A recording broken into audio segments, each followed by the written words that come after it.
It's my delight to usher onto the stage a group called the High Tones. They are an a cappella group that has an existence on this campus from as far back as 2009.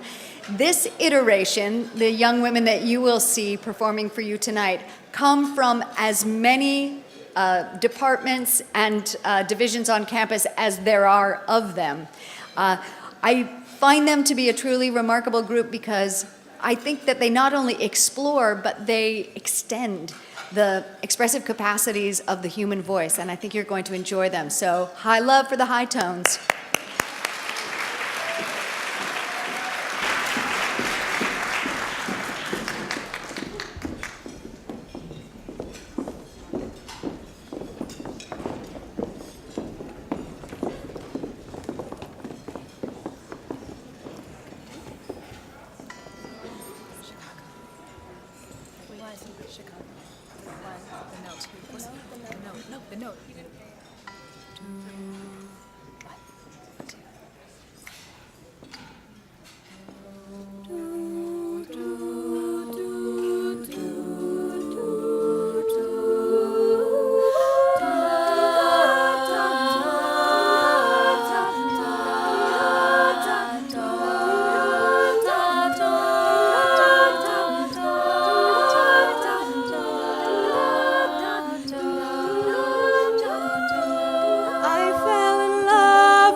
Start again. Take it down. Oh my God.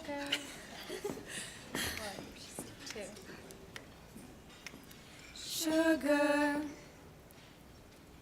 sugar, butter, sugar, butter, flour, sugar, butter, flour, sugar, butter, flour, sugar, butter, flour, sugar, butter, flour, sugar,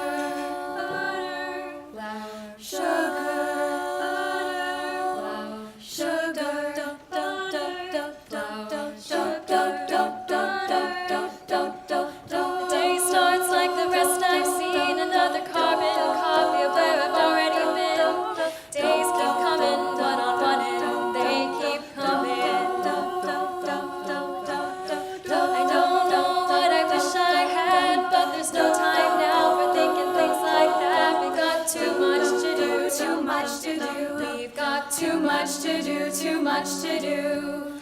Opening up, letting the day in. Pour you a cup and say, hello, how you been? Looking around, seeing the same things. It's comforting how some things never change, never change, never change.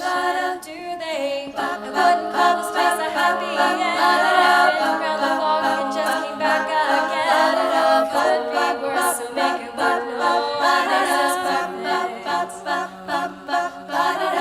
I'm no good in the outside world. I felt too much and find it usually hurts. I like the way most of the days, but exactly the same. Opening up, every day starts over a cup, served with hello, how you been? Welcoming in, whatever the day brings, more of the same things. Check, tock, tick, tock, stop, smile. Hurry up, fill the coffee, then take a breath, wait to be reminded that a days like these, we can only do the best we can, and do it again. It's the heartbeat, the center, the lifeline, you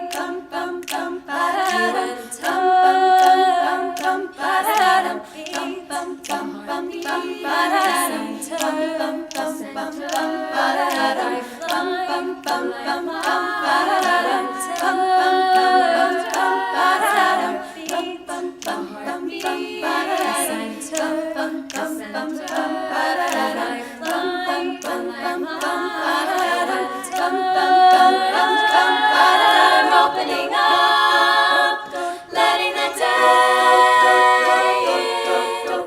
Pour you a cup, served with hello, how you been? Looking around, seeing the same things. It's comforting how some things never change, never change, never change, they never change.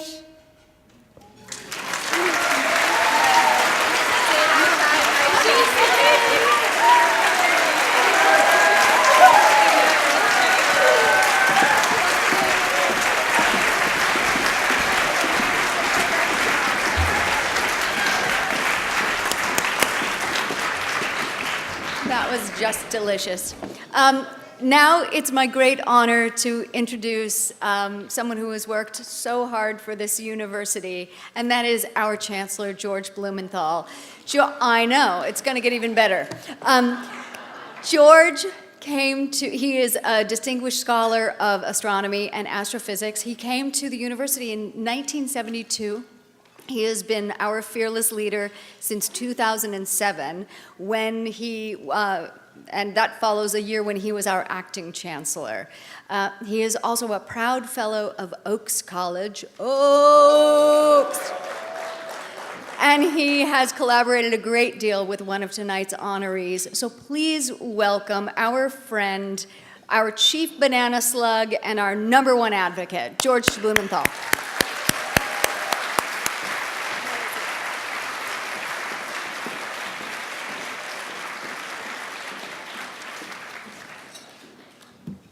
Thank you so much, Patty.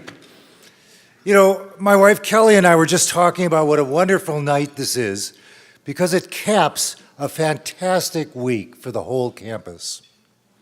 So hopefully you saw the news at the beginning of the week. A team led by Ryan Foley, who's an assistant professor of astronomy and astrophysics, already considered one of the world's top astronomers, made a first ever optical observation of merging neutron stars in a galaxy 130 million light years away. And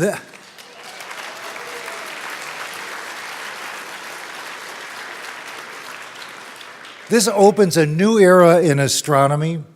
And, you know, for those of you who are wearing gold jewelry, it looks like that event is the type of event that produced all of the gold in the universe, as well as other heavy elements. It's really an innovative, really fantastic result. Of course, UCSC was featured prominently and positively in the New York Times, the Washington Post, National Geographic, and I'm told we trended on Facebook, which I'm not sure what that means, but I'm told it's a big deal. As I said in a note to Ryan, there can be elements of luck in great scientific advancement, but you need to have done the groundwork, to have prepared, so when opportunity actually presents itself, you could open those new doors. So this was a fantastic moment for Ryan and for the campus as a whole. And another of our astronomy faculty members last week, Sandy Faber, was also lauded. She was presented with the prestigious Gruber Prize, which recognized how she has helped establish foundational principles regarding our understanding of the universe. This was a big deal in New York, at Yale University, where she was given a $500,000 Gruber Prize.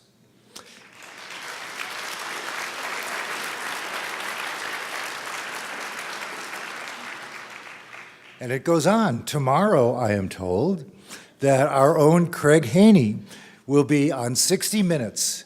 And in that segment, he may very well be the first banana slug ever interviewed by Oprah.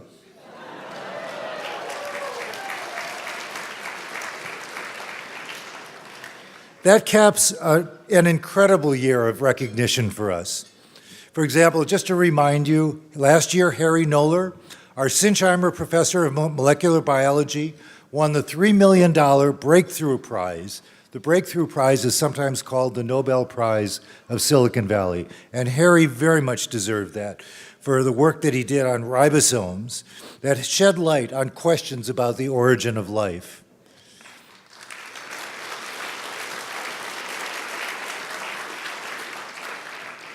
And last year, John Thompson, our Langenheim Professor of Plant Ecology and Evolution, took home the Darwin-Wallace Medal, one of the top international prizes in evolutionary biology.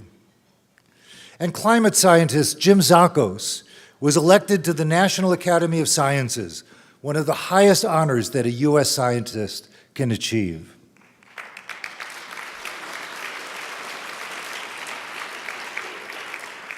And Julie Gutman, a leading scholar on the history of geography of California agriculture, had a double win.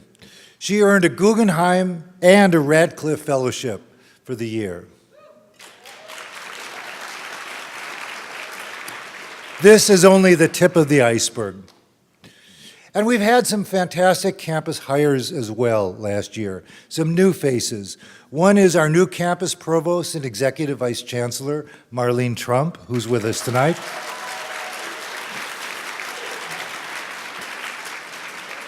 Marlene is unwavering in her support of diversity, educational access, and academic excellence. And she brings with her a great infusion of energy. In fact, one of the nice things about tonight's event is this may be one of the first times I've seen her sit still for more than an hour. We also have on board and with us tonight our new Social Sciences Dean, Catherine Mitchell.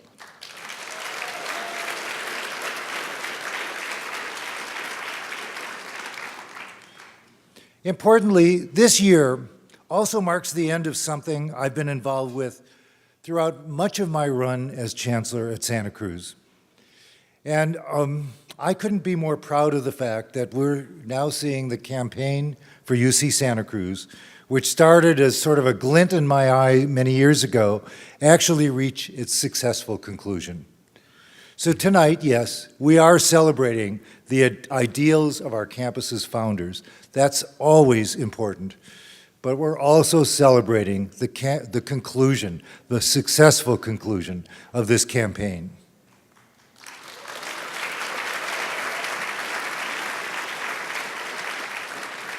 And you know, there's really a link between these two things. UC Santa Cruz is a place born of innovation.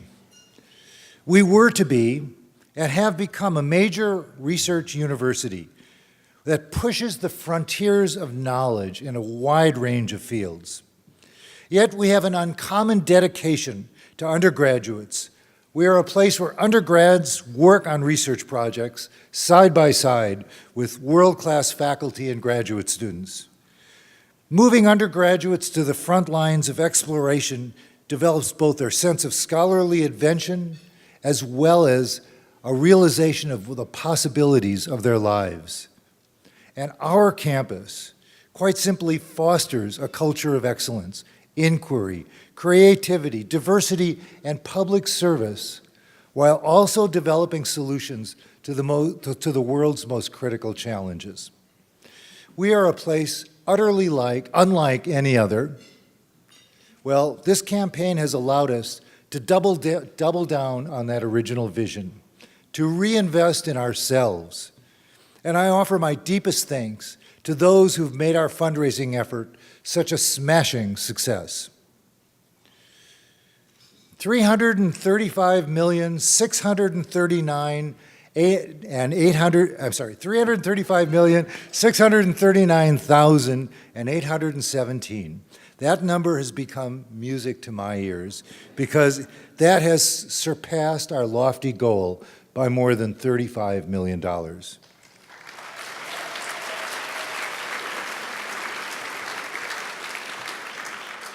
But so has another number, 63,064. That's how many individual donors we had, a mix of alumni, current and former faculty and students, parents, students, friends, and community partners. And I remain in awe of that figure. It shows just how big our entire village is. Obviously, we can't talk about the campaign without talking about the impacts that campaign is already having on our campus. In a word, we saw that giving is powerful. It might enable a student to accept a career-inspiring internship. It could help a faculty member advance research targeting childhood cancer. It could introduce a senior to a real-life engineering problem, launching a career in Silicon Valley. Or just look around the campus. The rebirth of our stunning amphitheater, which we opened last week. Our quarry had not been open for more than a decade, and yet it is a fundamental part of our campus. Rachel Carson College, formerly known as College 8, and its endowment, providing educational opportunities in perpetuity. Our revamped Cowell Hay Barn, and 16 new faculty chairs. An incredible new photo archive that speaks to our counterculture roots and values. And preservation of Cowell College's printing press, which played such an important role in the early history of the campus. Launching our Institute of Arts and Sciences. All of these, every one of them, was the results of this campaign, this transformative campaign. And these just touch the surface of what the campaign has achieved for us. And perhaps most importantly, this campaign has shown that we are building a culture of philanthropy at UC Santa Cruz, that we have taken our seat among universities who already had this culture. That might be the most important result of this effort. We've demonstrated the power of giving. And once again, I want to thank all of you who've helped to get us to where we are today, for believing in the new possibilities for the campus, and for your help in making them realities. I am grateful beyond measure, and I'd like to single out just a few. Certainly, the UC Santa Cruz Foundation, through whom all blessings flow. The public campaign continued through the terms of several board chairs chairs of the foundation board, and 3 of them are with us tonight. Gary Novak was one. He's not with us tonight, but with us today are Paul Hall, Mary Doyle, and Alec Webster.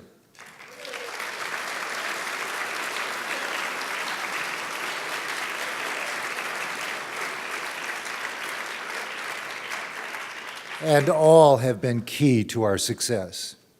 And of course, there is Linda Peterson, who we are honoring tonight with the Fiat Lux Award.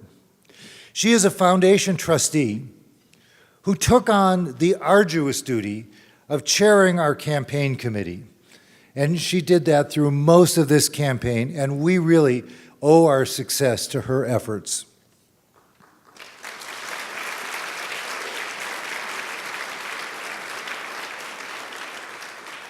But tonight, we also get to honor 2 other people who represent these founding values that I've spoken about tonight. I'm delighted that we'll celebrate faculty excellence when we honor Distinguished Professor of Economics Carl Walsh with the Faculty Research Award.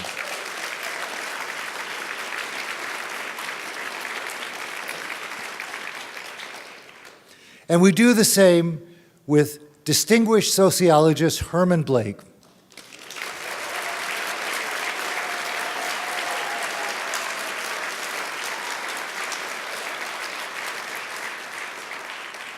Herman is an old friend, a colleague, and the founding provost of Oaks College, who tonight is being presented with the Fiat Lux Award.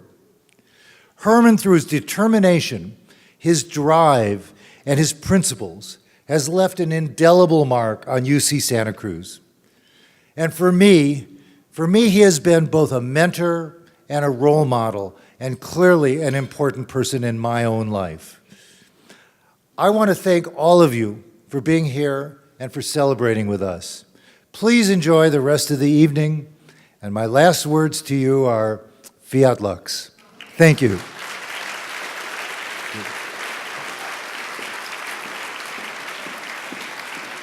Thank you so much. Now I would like to, oh gosh, maybe George and I are a little different in height. I never noticed that. I would like to introduce someone. I take some pride in introducing our next speaker, not because I can take any credit for her achievement, but because she is one of the finest young minds that comes out of my division, the arts division, and we're a pretty smashing division. And I would like to introduce newly Dr. Rachel Nelson, who graduated in 2016. She got her PhD in the history of art and visual culture under the direction of our beloved colleague, Jennifer Gonzalez.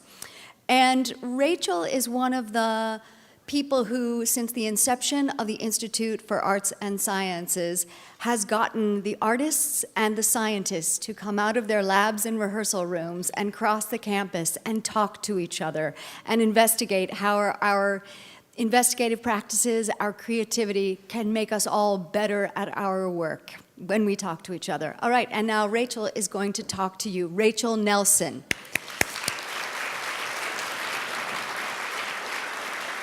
I should also mention that she is a curator. She's currently a curator and a program manager for the Institute of Arts and Sciences. Hurrah.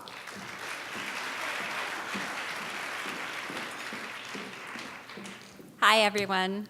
It's a pleasure to be here with you all celebrating Founders Day and especially the success of the campaign for UC Santa Cruz. I'm particularly pleased to be part of this because the campaign has had such a huge impact on my experience of the university.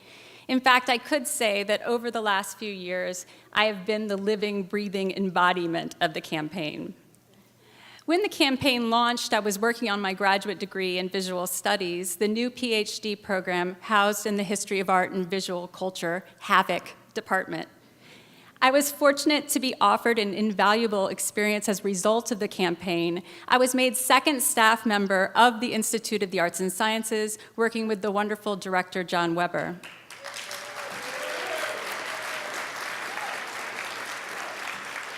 The Institute, known as the IAS, has been one of the core initiatives of the campaign for UC Santa Cruz. Part of the Arts Division, the IAS creates interdisciplinary arts programming and exhibitions. Indeed, the IAS operates as a museum without walls of sorts, with a unique caveat. IAS events and exhibitions emerge from the conviction that the arts offer profound insight into the most pressing issues of our time. The commitment UC Santa Cruz has to social justice, environmental responsibility, and interdisciplinary collaboration is reflected in all of its public events, student programs, and exhibitions. This means even as I worked towards my PhD in traditional ways, researching and writing hunched over my computer, I also had the privilege of working with John to curate exhibitions and develop programming that really speak to the core values of the campaign for UC Santa Cruz, and in fact, the values of the campus. Many of you participated in these exhibitions, including, for instance, Collective Museum, a massive collaborative art project including signage, a mobile website, photographic installations, and even a GPS-enabled map, which conceptually turns this 2,000-acre campus into what must be the largest museum in the world. A small portion of Collective Museum, all the blue signs. Hopefully all of you both have seen the blue signs. So a small portion of Collective Museum was included in the open house that some of you joined today. You hopefully also saw the traveling exhibition, Look Back in Time, a collaboration with visual artist Russell Crotty, Lick Observatory, and the San Jose Institute of the Arts for Contemporary Art. And many of you experienced the Crochet Coral Reef, an exhibit that broke all records of attendance for the Mary Porter Cesnon Art Gallery, with thousands of people streaming to campus to see the amazing crocheted sculptures. Over 300 students and community members in Santa Cruz crocheted our own Crochet Coral Reef as a corollary to that stunning exhibit, raising awareness about the plight of coral reefs across the globe. The results, the UC Santa Cruz Satellite Reef, is currently on view at the Seymour Marine Discovery Center. Now, IAS has been akin to launching a startup with everything that entails, the good, the bad, and the ugly. But here we are at the close of the campaign with a robust program that has engaged hundreds and hundreds of students, faculty, staff, and the broader community, and with so much more to come. In fact, you can look forward to a major eco-art project opening in the Arboretum in 2018, which entails totally reconstructing the geodesic domes there, an internationally renowned sound art piece that will be installed in the Redwood Grove in spring, and many more creative collaborations, exciting speaker events, et cetera, et cetera. So stay tuned. And yes, I did get my doctorate during all this, so thank you.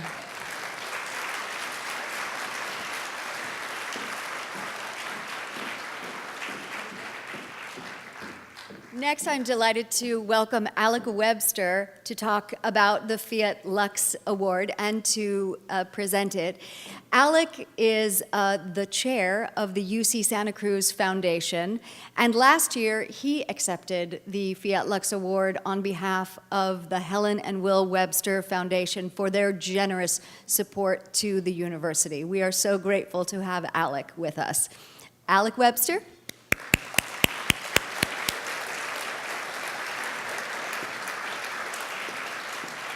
So much. Thank you, Patty. I'm very pleased to be here as the foundation chair and take part in this capstone celebration for our first major campaign. And it was so successful that it's kind of hard to believe we actually overachieved our goal, which, you know, when we started, you wouldn't maybe have thought so. But, and also I did want to say that, well, George talked about we have 3 current and past chairs here. That's not quite the same as the fundraiser that was today that had 5 ex-presidents there. So you got to put it in perspective. So tonight's special for the foundation because we get to present the Fiat Lux Awards. And the foundation gives the award annually to alumni and distinguished and sustained service, people who have given distinguished and sustained service to the campus. And Linda Peterson is one of our 2 award winners tonight. And she has given and given and given for years and years and years. And just a little aside that when I first joined the foundation and became a member, Linda was the first person that I actually talked to. She called me and we had an hour-long conversation about kind of everything under the sun, not particularly anything about the foundation. But it was a great, you know, get to know you and welcome, and you're appreciated here, and that's the kind of person Linda is. So Linda, you know, Linda has a can-do-it spirit, and is really what launched, and that spirit is really what launched the public phase of the campaign, and she took on the public role as chair of the committee leading the campaign. That we finished with $35 million more than we thought, and that we had aimed for, and ahead of schedule, is due in no small part to her efforts. So now let's look at a short video about Linda. It was July 2012, and the UC Santa Cruz Foundation was debating again whether to launch the public phase of the campaign for UC Santa Cruz. "It's not going to be perfect," she said at the time. "It will be our first time, and we'll learn from the experience." And that's how Linda Peterson found herself in the public role as chair of the development committee leading the first ever comprehensive fundraising campaign for UC Santa Cruz. Her "let's do it" spirit engaged fellow foundation trustees and donors in guiding the campaign to raise $335 million, well beyond its original goal and ahead of schedule. A 1970 graduate of Stevenson College in history, Linda had long been a generous donor to both the department and college. She arrived on campus as a quiet, shy student from South San Francisco. Her dad was a bricklayer, her mom a secretary. A community studies project with a public interest law firm in Watsonville inspired her. "It helped me understand the importance of being involved with the community," Linda remembers. "Santa Cruz does that," she said. "From an inward place, you become conscious of the wider community." After UC Santa Cruz, law school came next at Boston University, followed by a distinguished career as an attorney. She retired 2 years ago as Associate General Counsel at Occidental Petroleum. Along the way, she was a founding board member of Theater by the Blind in New York City, which works with the disabled. And in her current home of Los Angeles, she serves on the board of Journey Out, which helps women who have been victimized by street prostitution. Today, she also serves on Humanities Dean Tyler Stovall's Advisory Council, and 6 or more outstanding history majors are awarded Linda Peterson scholarships each year. In recognition of her generous commitment of time, energy, ideas, and personal philanthropy to the campaign for UC Santa Cruz, we are delighted to present Linda Peterson with the Fiat Lux Award. She embodies the goodwill and ethos of public service that is a hallmark of UC Santa Cruz.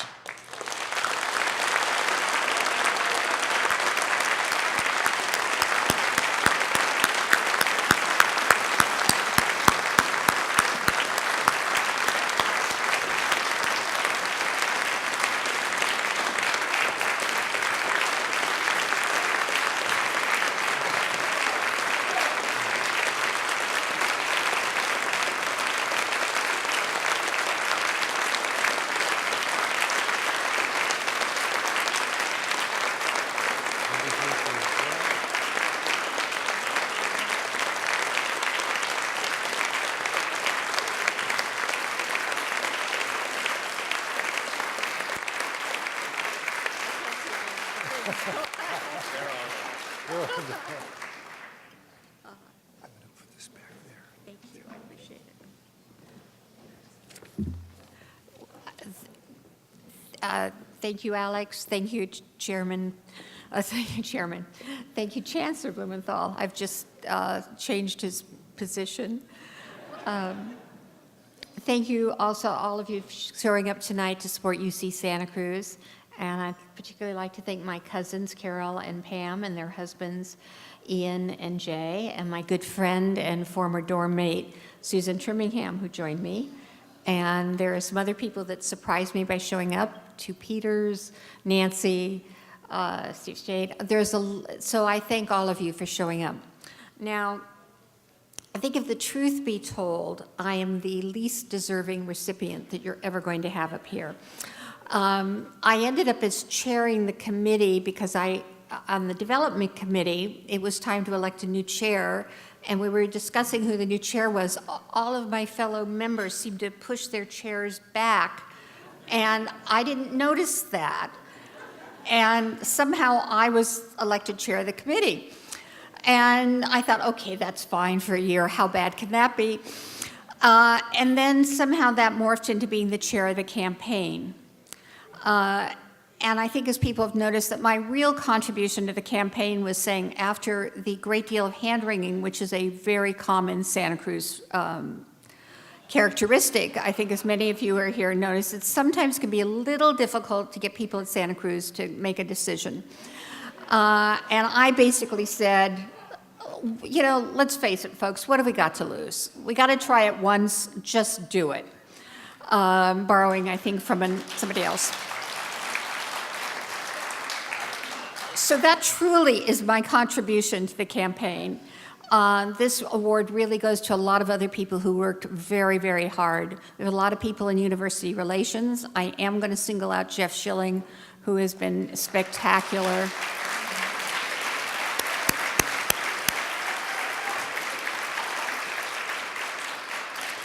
But it was people throughout the campus, faculty, staff, alumni, students, my fellow trustees. This was really was a game changer for Santa Cruz and a new way of looking at things. And I'm so proud of everyone for all of the work that went on. I'm so proud that we exceeded our goal. I'm most proud of the numbers of people who participated, that 60,000 individual donors, and that for the first time, philanthropy has really become a part of this community. And if anything goes away from this campaign, I hope that's that sense of continuing giving back. My UC Santa Cruz experience was very special to me, and I think it let me go on to have the career I did, and I'm so grateful for that. And that's one of the reasons that, starting from, 40 years ago or something, when I could write a check for $50, I wrote a check for $50 and gave back every year. And luckily, later on, I was at a corporation that matched gifts, so it looked like I was doing better than I was. And I hope that it was a way of saying thank you, that the citizens of California in that day and age believed in us and supported this university. I mean, I went when tuition was $89 a quarter. I know, and it was $890 to live in Trailer 3F. Or a year. So, amazing that it let the daughter of a bricklayer and a secretary have a world-class education. And my hope is that through campaigns, campaign number 1 and the next campaign, other children similarly situated are going to have that same opportunity and have the opportunity to work with faculty members of the same quality as Professor Blake and Professor Walsh. That is a gift that keeps on giving for generations. So here's to the next 50 years of Santa Cruz. Thank all of you so very much.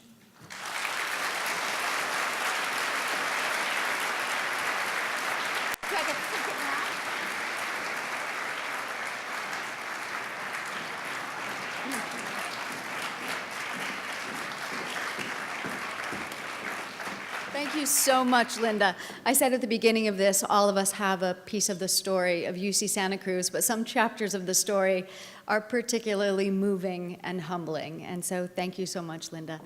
It's now my delight to introduce a friend and mentor. The chair of the Academic Senate, Olaf Einer's daughter, is going to present the Faculty Research Award. As a way of introduction, Olaf is in her second year as the chair of the Academic Senate. She is the first woman to achieve tenure in the Department of Chemistry and Biochemistry. She's also the first woman to become a full professor in that department and become its department chair.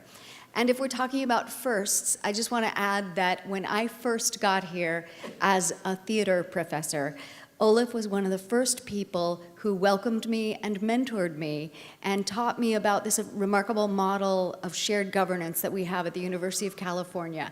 And if I ever need to look at somebody who exhibits and models what it means to be a hard worker and good citizen on behalf of the university, it's my friend Olaf. Please welcome Olaf Einer's daughter.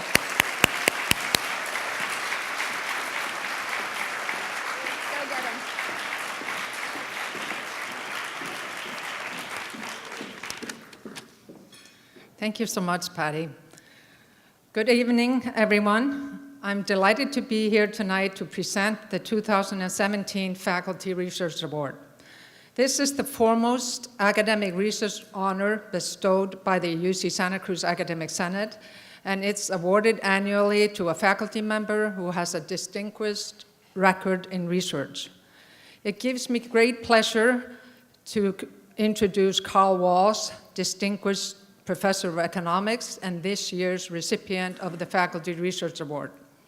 You will learn more about Carl in a video we put together, but in short, he is one of the world's premier researchers in monetary theory and monetary policy.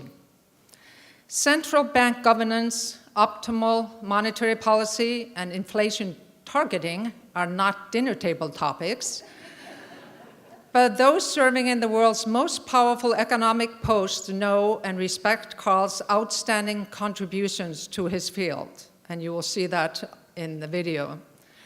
Prior to joining the faculty at UC Santa Cruz in 1987, Carl held appointments at the University of Auckland, New Zealand, and at Princeton University. He has also served as a senior economist at the Federal Reserve Bank of San Francisco. In 2010, he was named a UCSC Distinguished Professor. Carl makes his home in Santa Cruz with his wife, Judy, a proud Crown College Banana Slug class of '71.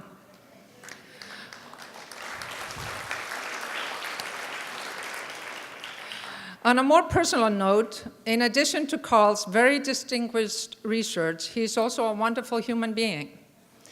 He is currently serving with me on the Academic Senate leadership, and he serves as the chair of the very important and influential Academic Senate Committee on Planning and Budget. He's very thoughtful and fair, and I am really grateful to have a chance to work with him. Let's now learn more about Carl in the video we put together.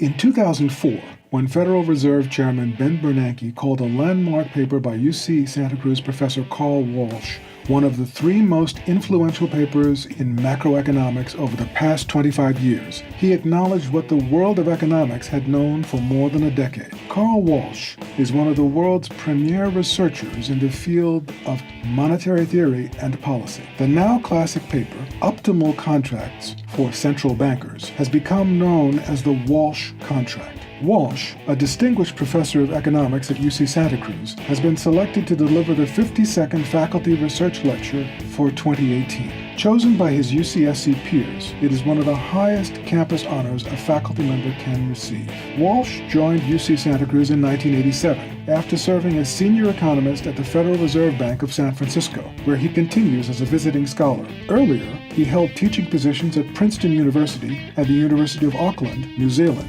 after receiving his bachelor's and doctorate degrees at UC Berkeley. Walsh's classic papers on central bank governance, optimal monetary policy, and inflation targeting have helped set the research agenda for monetary economists for more than 30 years. Walsh's work has influenced the way the U.S. Federal Reserve Bank and central banks abroad conduct monetary policy. Tony Blair's government cited Walsh's 1995 paper as it reformed the Bank of England. Walsh has been busy during his 30 years at UC Santa Cruz. He has chaired the economics department for 6 years and was vice provost for UCSC's research and academic initiatives in Silicon Valley. Today, Walsh is also an international research fellow with the Kiel Institute for the World Economy in Germany and recently completed a 3-year stint as a scientific advisor to the Central Bank of Norway. Just last week, he presented a paper to the Federal Reserve Bank of Boston. We don't know where he finds the time, but Walsh has finished a 4th edition of Monetary Theory and Policy, required reading in most graduate courses worldwide, and his textbook, Economics, written with Nobel Prize winner Joseph Stiglitz, is a standard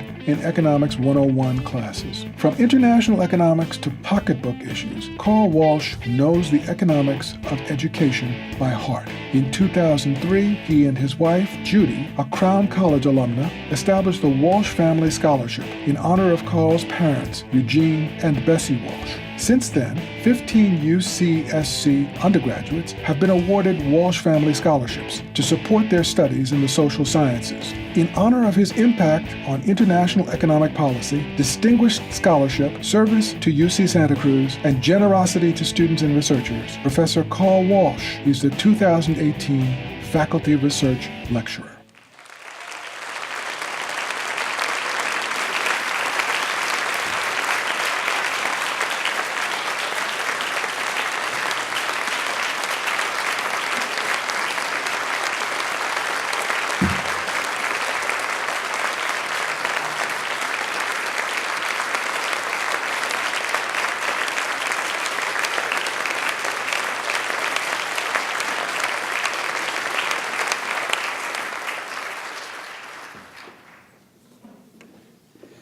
Well, thank you very much for a couple of reasons. One is that I was contacted about preparing that video, and they asked for old photographs of me, and it was amazing how few I had.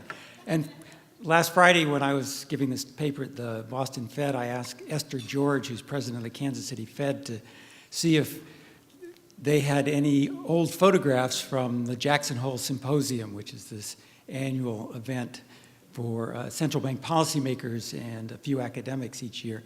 And that's where that photograph of me in 1982 came from. I didn't remember I had hair at that time, but anyway. So this is a really great honor. I mean, George started his remarks by talking about all the wonderful research accomplishments of faculty here at UC Santa Cruz.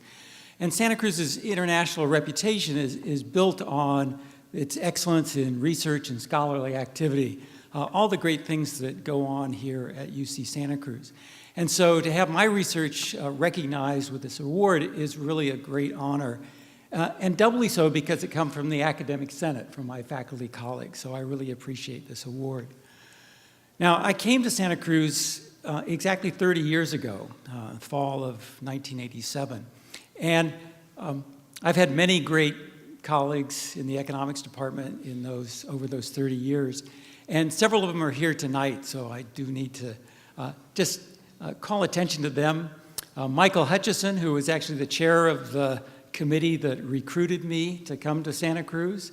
Donald Whitman, Nirvikar Singh. They were faculty here together with Dan Friedman, who couldn't be here tonight, and is a former recipient of the Faculty Research Lecturer Award. They were here when I first arrived. Lori Kletzer, Ken Kletzer arrived a few years later. Also, Bob Shepard is here, who I don't remember if Bob arrived before me or after me, but he built this fantastic accounting program through which hundreds of UC Santa Cruz students have graduated. And they've all been more than just colleagues. They've been friends as well. And over the years, we've been able to work together, building a great research environment in the economics department, great graduate programs, and along the way, educating thousands of UC Santa Cruz undergraduates. So UC Santa Cruz turned out to be a really productive environment for me to build my career, so I'm thankful for that. And also, I want to thank my wife, as Olaf mentioned, she's a Crown 1971 graduate. But her love and support has been so important through the years in allowing me to help achieve my goals in terms of a successful professional career and personal happiness. So I thank her. And thank you all very much.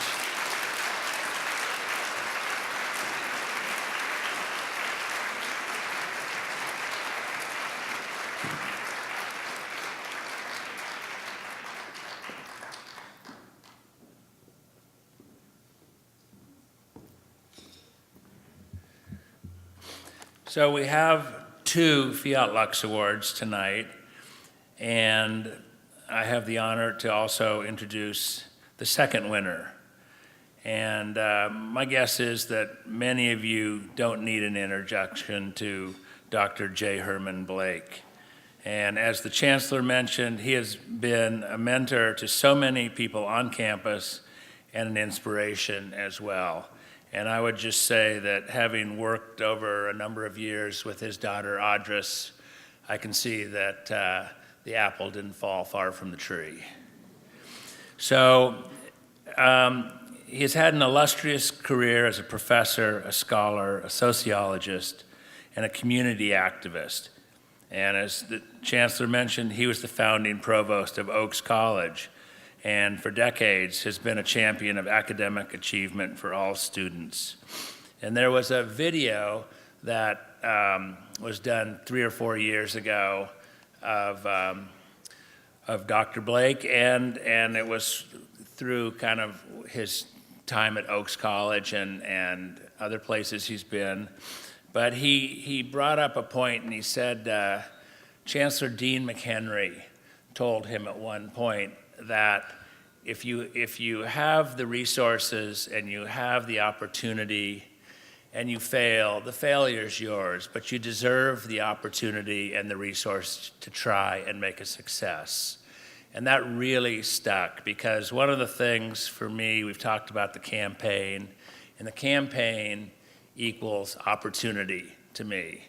That's the whole purpose of the campaign. So that was another aside here, but you know, with Dr. Blake, his values are our values, and he's been a champion of academic achievement for all students, regardless of race, ethnicity, or social status. And I am delighted that he continues to champion them. So we have a short video on Dr. J Herman Blake, which we'll watch before the award. Throughout his illustrious career as a professor, scholar, community activist, and witness to history, J. Herman Blake, founding provost of Oaks College, has been a mentor and champion of academic achievement for all students, regardless of race, ethnicity, or social status. His tactic is the relentless emphasis on high expectations and academic achievement. Recruited in 1966 to teach sociology at the newly opened UC Santa Cruz campus, Blake was both a founding faculty member and its first African-American professor. 3 years later, Chancellor Dean McHenry tapped him to help plan what would become the 7th college at UC Santa Cruz. Looking back, Blake says that the Oaks College experience was one of the pinnacles of his life and career. You seldom get a chance to create a program from the very, very start, he says. Blake drew from experiences gained in his first years at Cowell College, the notion of intellectual work and imaginative creativity. Building an intellectual community was at the root of Oaks' success, he said. Blake merged in-class and out-of-class experiences at Oaks, including service learning, a practice he continued in other posts after his 18 years at UC Santa Cruz. Named the first humanities scholar in residence at the Medical University of South Carolina, today, Blake is executive director of the Gullah Geechee Cultural Heritage Corridor Commission in South Carolina, an area he first visited in 1967. Blake's Santa Cruz experiences helped guide him wherever he went, for example, with narrative evaluations. Even at other institutions, he would give students narrative evaluations every 2 or 3 weeks. He would also always listen eloquently, a practice he credits his Oaks colleague Don Rothman with starting. As the Young Oaks College got underway in 1972, Blake recruited a student body that was about 35% African American and Latinx. Faculty was about 50% minority, 30% were women. Oaks became a very diverse and unique academic community for the University of California. Blake made sure every staff member was keenly aware of the academic mission. "Why aren't you in class?" Custodians and groundskeepers would ask students if they found them wandering the halls. When a student said they didn't have class, the staff member would counter, "Then why aren't you in the library?" "I don't care how many times your grandmama died," Blake would tell his students. "You'd better be in class." It was his mother's courage that inspired Blake to a life of the mind. Blake's mother encouraged each of her 7 children to participate and excel in school, and all 7 completed high school. 6 received bachelor's degrees. 5 achieved master's degrees. Blake and a brother earned doctorates. After serving in the U.S. Army, Blake earned a bachelor's degree from New York University and master's and PhD from UC Berkeley, all in sociology. As a teaching assistant at Berkeley, Blake famously interviewed Malcolm X on video and got acquainted with black activists in the Bay Area, experiences that would later inform his research on black militants in urban settings, and led to several projects including Revolutionary Suicide, an autobiography of Huey P. Newton, founder of the Black Panther Party for Self-Defense. As founding provost of Oaks College, Herman Blake cultivated the vision and commitment to undergraduate achievement that defines his career.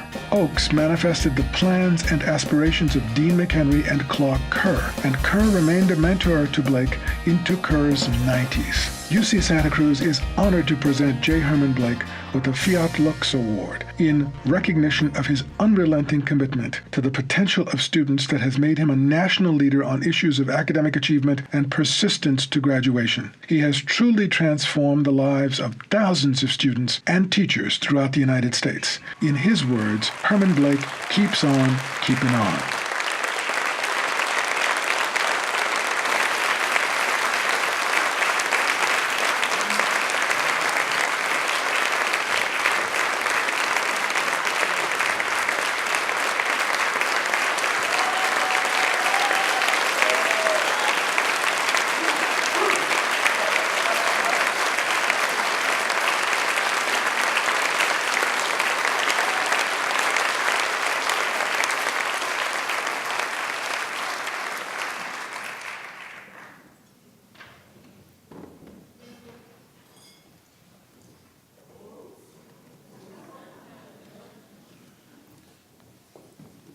Thank you. Thank you for your words and your actions. This is truly a pinnacle in a long life. And I must confess, I wasn't really weak until you put that picture of my mother and grandmother on that film. And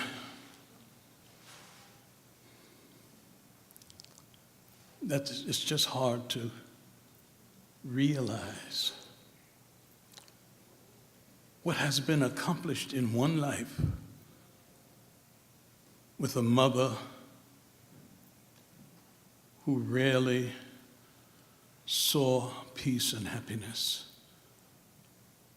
and her mother, they were right there.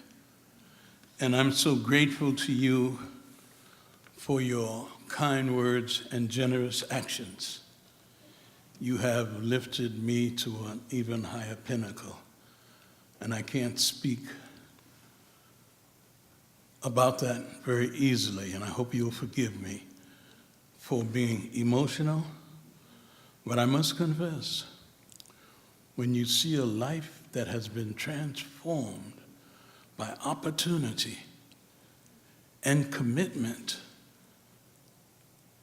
in the way that we have experienced, it's been great. You know, one doesn't reach this point in life by their own individual actions. And so you have to always, as others have, point to people who helped to make it possible for you. And there are a lot of people here tonight. I was simply amazed at the number of people who came up to me in the reception and started telling me about something that they did in a class that I taught. And I am not going to get carried away with that. It just simply amazes me to realize that the ripples continue to go out and the word and actions continue to go out. But I want to begin my very brief remarks. I mean, Kristen made it plain to me that you can take as much time as you want, but you only have 12 minutes. First of all, I want to pay tribute to my family and particularly my children, because you don't do the kinds of things I did without somebody sacrificing. And very often my children were home while I was out serving, but they've always been loyal, they've always been loving, and they've always been supportive. And two of my daughters are here tonight, and I'm so grateful that they are here. My daughter, Vanessa, who came down from Portland to celebrate this evening, and my daughter, Audris, who works on the campus and a constant source of encouragement and support. I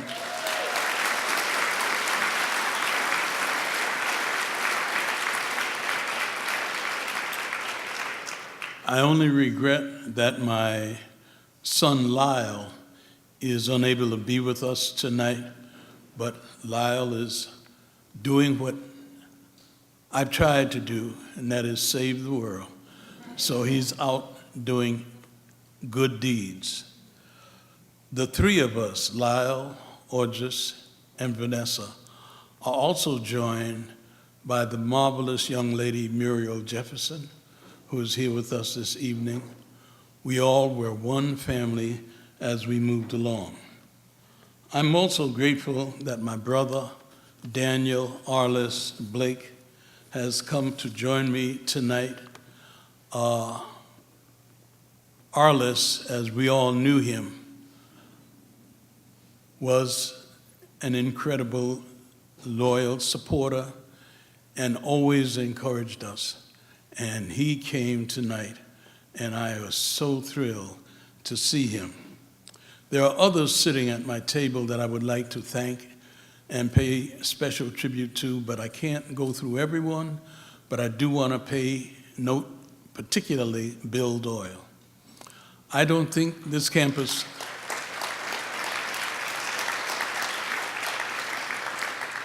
truly recognizes and acknowledges the contribution Bill Doyle has made.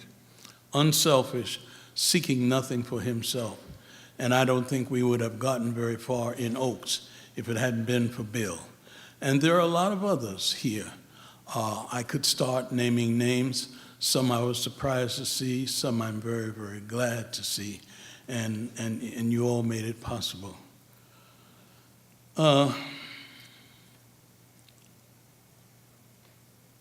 Then there's my wonderful and incredible wife, Dr. Emily Moore, who has been my partner and supporter for 21 years.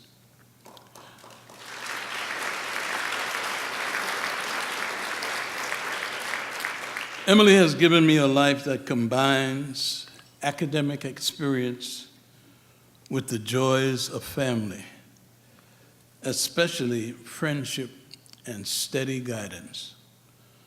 For 21 years, she has been what every person would want: a friend, a companion, a critic, but above all, one who lifts your arms up high, encourages your spirit, and expects you to do even more.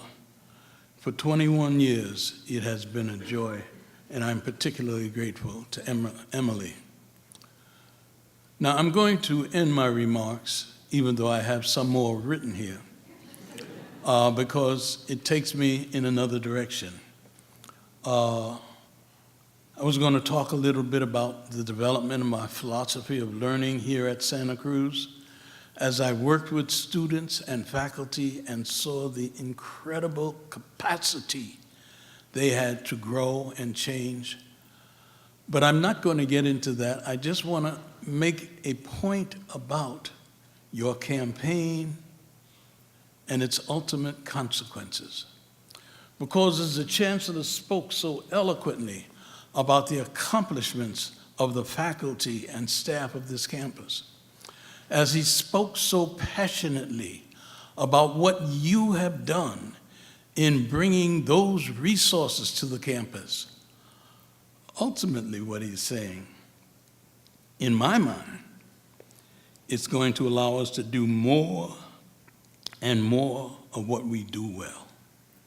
And there can be no way you can fail if you have that kind of support and that kind of leadership. When we were beginning to build Oaks College, as was pointed out, Dean McHenry looked at me and said, "You must have every opportunity you can to succeed." We realized failure was not an option, and this campus never faltered in that support.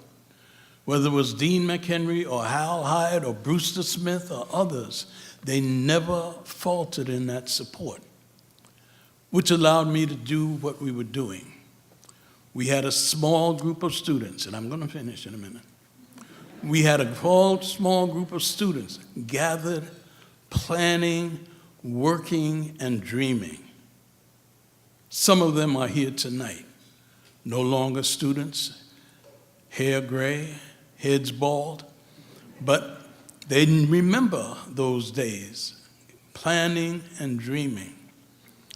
I was so thrilled by being able to provide a little guidance to such incredible enthusiasm. But there's another side that's a little known. They talk about my work with radicals. It's true. A lot of time, good time with Malcolm X, whom I now only call El Hajj Malik El Shabazz, and that's a story in itself.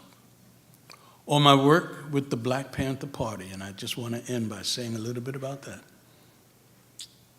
It wasn't the leadership of the Black Panther Party that got me motivated.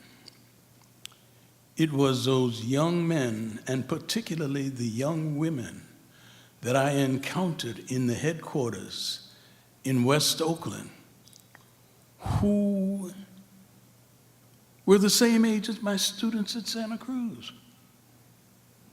And I'd be up there in the headquarters observing in the way that I'd been taught as a sociologist. And when the day ended, they would get quiet and they'd pull down shades and they'd reach into closets and they'd put pistols on tables and shotguns in corners because they had no hope and they didn't think they had a life. I remember one gentleman saying to me, because I would never touch a weapon, he said, Doc, you better take this shotgun. He said, Pig bust off in here tonight, he ain't gonna ask you for your PhD. And he was telling me to protect myself in that way. I never did. But I puzzled over why a group like that would turn to the weapon because they had no hope. And then I'd drive 75 miles to Santa Cruz and you find the most hopeful group of young people. And so what we tried to do was bring more and more hope to those who were in despair and sometimes hopeless, to have them understand the opportunities in the academy open doors no one could predict. And some years later, I met some of the children of some of those I had dealt with in that place. And those children were saying to me, Doc, all we wanted was a chance. All we wanted was a chance. You gave me a chance. We gave a chance to others. And you now have a chance to expand even more. I can only say thank you for who you are and for what you are. And I say even more enthusiastic thanks for what you are about to do. Thank you very much.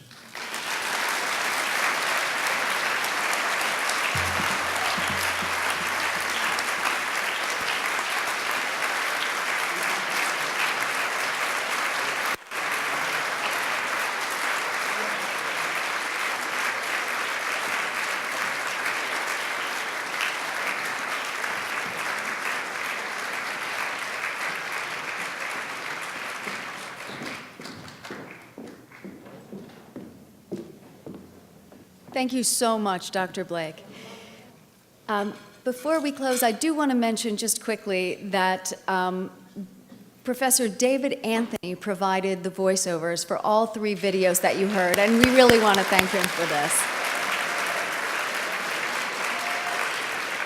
So we are at the end of our evening. I hope you feel, as I do, hearing about the work of Professor Walsh, of Linda Peterson, and of Dr. Herman Blake, inspired, emboldened, grateful, with a real sense of what you doing even more than you think you can do for this university and for the students that we serve. Thank you so much for a lovely night. Fiat Lux.